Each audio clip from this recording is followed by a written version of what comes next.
मुझे जब कितने लोग बोल चुके हैं तो वो एक जिन्होंने वायुयान का आविष्कार किया वो राइट बंधुओं की एक बात याद आती है। एक समारोह में बुलाया गया बड़े वाले, जो दो भाई थे तो बड़े वाले उनको बुलाया गया कि आप आइए और कुछ बोलिए। उन्होंने कहा भैया बोलने वाले का काम जो है हमारा छोटा भाई करता है। वो अपना बैठ गए। फिर छोटे वाले को बुलाया गया, बोले भाई जो कहना था बड़े भाई ने कह दिया, मेरे लिए क्या।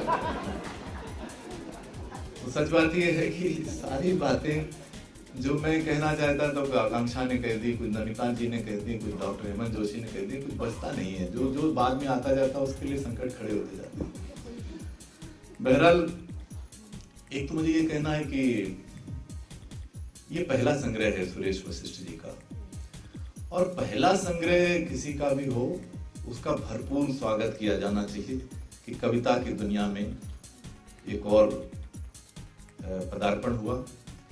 और इसलिए भी खुशी की बात है कि आप एक भारत की ब्यूरोक्रेसी में हैं और भले उत्तर प्रदेश से गए लेकिन उड़ीसा की जो एक परंपरा है उसको आपने अपना लिया। जितने बड़े बड़े आईएएस वहाँ कवि हुए हैं, कहानीकार हैं, वो सारे के सारे आईएएस उसमें बहुत ज्यादा है। चाहे डॉक्टर सीताकांत महापात्र हो, रमाकांत रथ हो, ऋषिकेश पंडा जी हो, हरप्रसाद पंडा जी हो, बहुत सारे नाम ले सकता हूँ, सब मेरे परिचित हैं, अजीज हैं। तो उस परंपरा में चलिए आप उड़ीसा जाके जुड़ गए, अच्छी बात है। और ये भी कि अगर कोई प्रशासन में है और संवेदनशील है तो ये प्रशासन के लिए इससे अच्छी बात क्या हो सकती है। जो हमारी सरकार है वो उसके बहुत सारे हाथ हैं, बहुत सारे पैर हैं, बहुत ताकत है, बहुत सारे सिर हैं, बहुत कुछ है।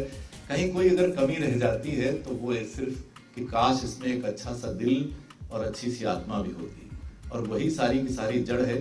जो तमाम सारे हम जो अरबों रुपए के प्रोजेक्ट बनाते हैं और फिर वो वहां तक पहुंच नहीं पाते, तो कहीं ना कहीं वो एक संवेदनशीलता की कमी रहती है। तो ऐसे प्रशासन में कभी पहुंच जाए तो इससे अच्छी कोई बात हो नहीं सकती।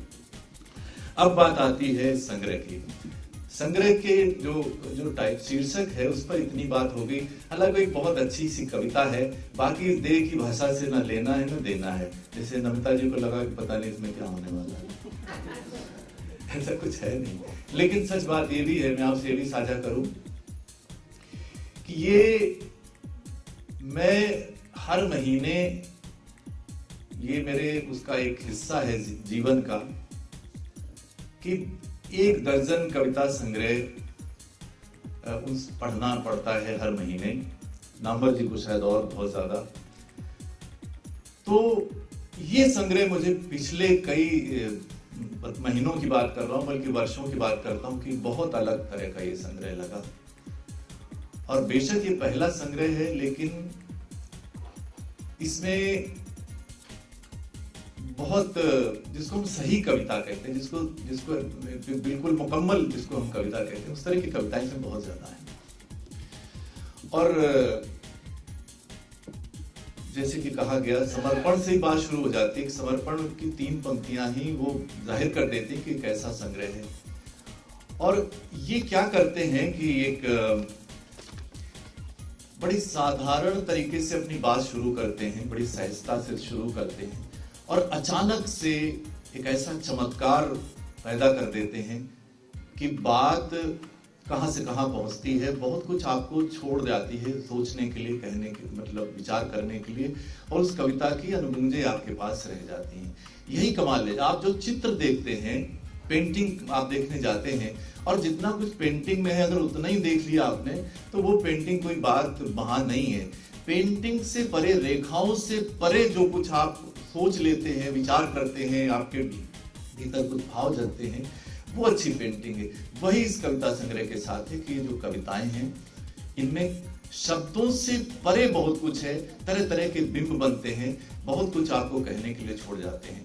मैं इस लोभ को वंचित से बच नहीं पा रहा हूं कि मैं आपको 1-2 कविताएं जरूर सुनाऊं इस संग्रह की। और ये जैसे कि कहा गया कि एक तो प्रकृति पर बहुत अच्छी अच्छी कविताएं हैं।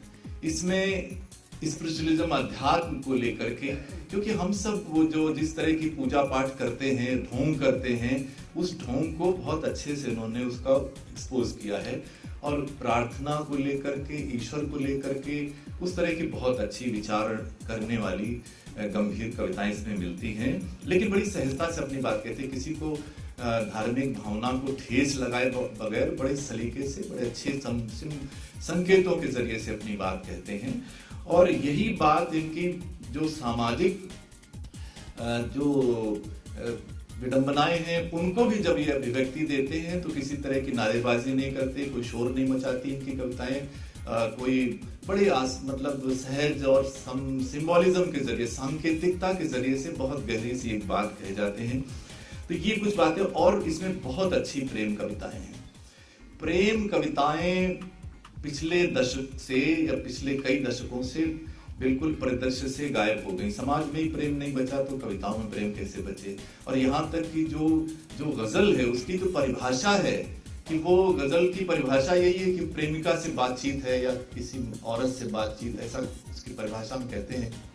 और वो सिर्फ प्रेम के लिए जो विधा बनी थी, आज गजल में प्रेम का एक आधा शेर कहीं से आ जाए तो आ जाए, वरना उर्दू गजल है या हिंदी गजल है, आज सब वो आम आदमी के दुख दर्द की बातें होती हैं। प्रेम वहां से नदारत है।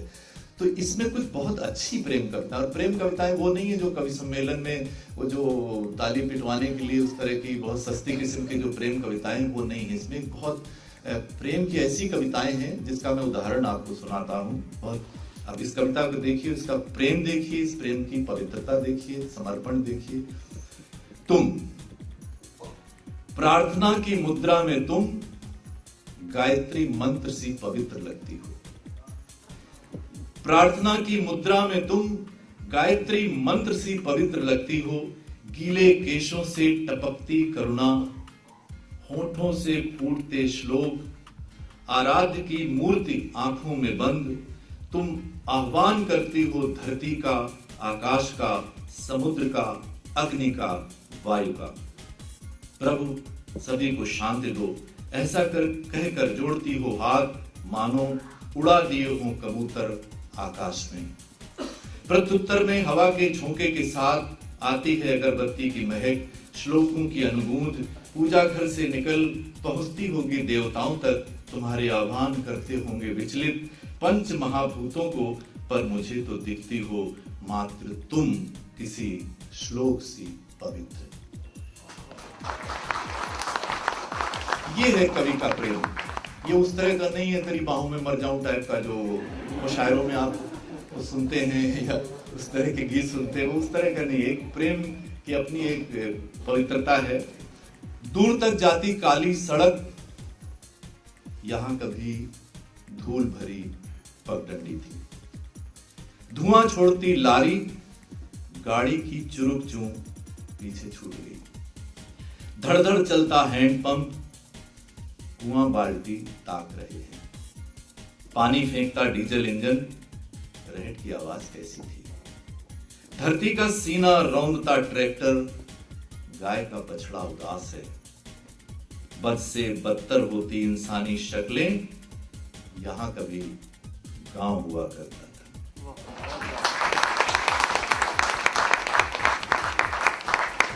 तो और भी कविताएं हैं, और ज्यादातर मैंने इसमें कोई आमतौर पे होता है, पहला संग्रह है तो कुछ अच्छी कविताएं होती हैं। अमूमन कम अच्छी कविताएं या कमजोर कविताएं ज्यादा होती हैं, लेकिन इस संग्रह में मुझे कोई ऐसी कमजोर कविता या कोई ऐसी कविता नहीं मिली। इसलिए हेमंत जी जो बात कह रहे थे उसका मैं बार बार समर्थन करूंगा कि ये आपका पहला कविता संग्रह है, और हेमंत जी ने आपको बहुत सारा होमवर्क दे दिया है टीचर के नाते कि आपको बहुत कुछ लिखना है, बहुत अच्छा लिखना है। लेकिन आखिरी में एक सिर्फ बात कहूंगा जो गजल वाली बात कही, क्योंकि वो मेरा विषय है। और वो सिर्फ ये है कि आपके भीतर कहीं ना कहीं ये जो गजलें नहीं हैं, इत्तेफाक से गजल नुमा, हम इनको जैसे नमिता जी ने कहा, ठीक कहा कि वो गजल नुमा कविताएं हैं। और वो सिर्फ ये है, मैं उदाहरण देता हूं आपको, जैसे ये है खुदा खैर करे कि उनको आती है मसीहाई, खुदा खैर करे, हम हैं महज तमाशाई, खुदा खैर करे।